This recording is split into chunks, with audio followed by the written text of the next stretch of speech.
We're going to have a sign-in sheet. I think everybody knew that tonight. We're going to sign up for public comment. Now we're allowing us to respond to public comment, though, and so there may be fewer people able to make public comment because of our responses, because we do still have to conduct regular business, and our meeting last time went to like 10:30, and we need to have time to conduct that regular business. So, as promised, Mary Ellen, I promise you your first meeting. Pat, are you still on? I am. Pat, let's make a first on you. Next up one.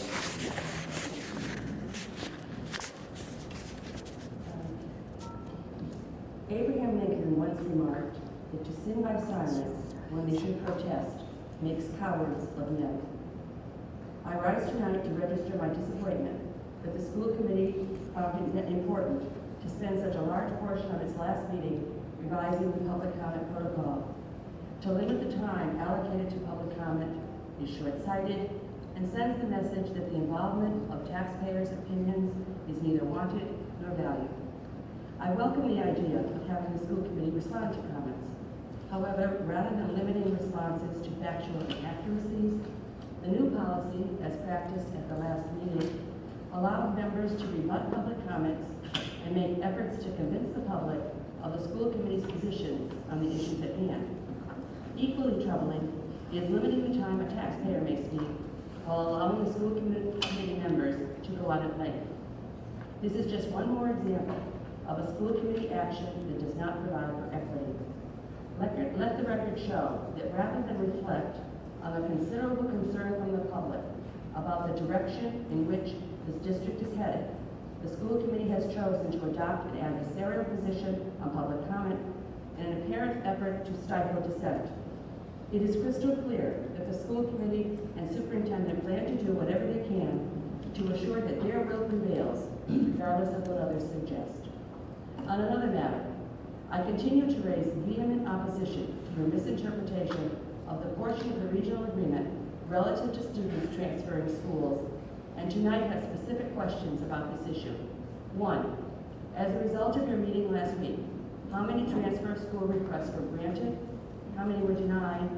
Will an anonymous overview of the reasons for which transfers were approved or denied be provided to the public? 2, how will students granted transfer get to their school of choice? Will busing be provided? If busing is provided, at what cost to the district? 3, for how long will students who transfer be required to remain at their new school, and will they be allowed to transfer back to their home school? 4, what is the average class size at Wilbraham Middle School?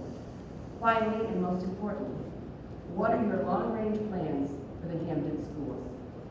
I am optimistic that you will use your school committee response time to provide factual answers to these questions. Should you be unable to do so, I look forward to hearing your answers at the next school committee meeting. With the many concerns that can be found in every aspect of this district's operation, to focus primarily on Thornton Burgess and the Hampden schools is time-consuming and an example of the wasting of precious resources. It is a concrete example of the classic strawman argument in which an artificial issue is portrayed as of primary importance in an effort to distract from the truly significant issues. In reality, we should be focusing on academic achievement and the development of a culture that emphasizes accountability and pursues excellence in all the schools currently in use.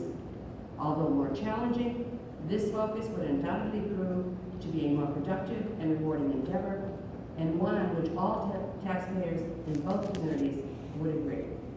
Thank you.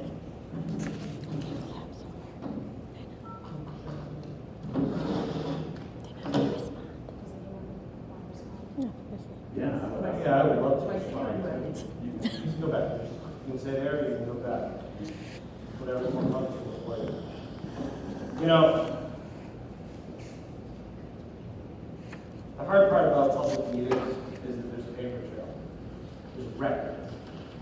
Ms. Glover, you are disingenuous to say the least. In 1993, you chaired the school committee. And by the way, let me just go up and just say that all of this is factual. None of this is editorial. So if you want facts, I'm going to provide you with facts. In 1993, the chair, City of Camden, you also were in charge of regionalization in 1993.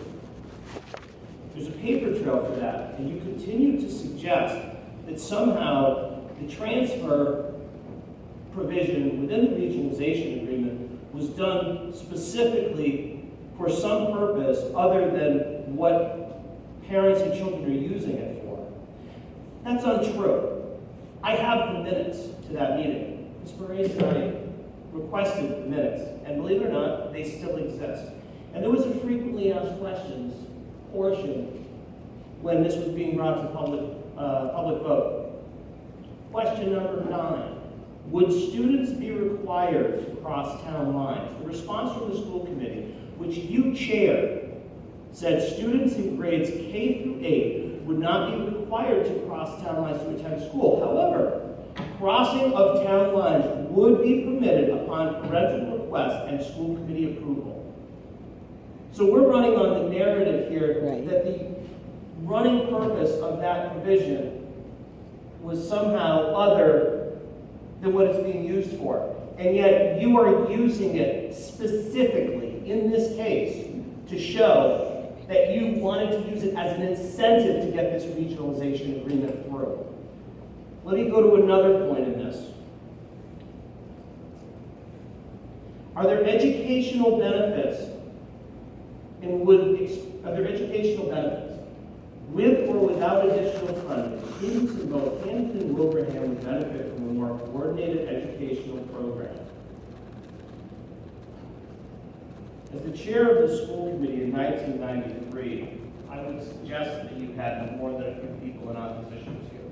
And I would suggest that there were people in opposition to you because they didn't want to have a building closed. They didn't want to have educational opportunities taken away. And yet, this school committee has sat here and expressed a sincere interest in doing all of the things which you strived for in 1993, and yet you sit here in defiant opposition for.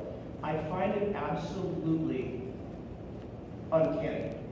And my response to you is, this is what the record showed in 1993. I'm not into a back and forth dialogue. I will let the people in the two towns decide what they want. But let the record show that in 1993, the transfer request was used as an incentive to get the folks in Hamden to sign this agreement.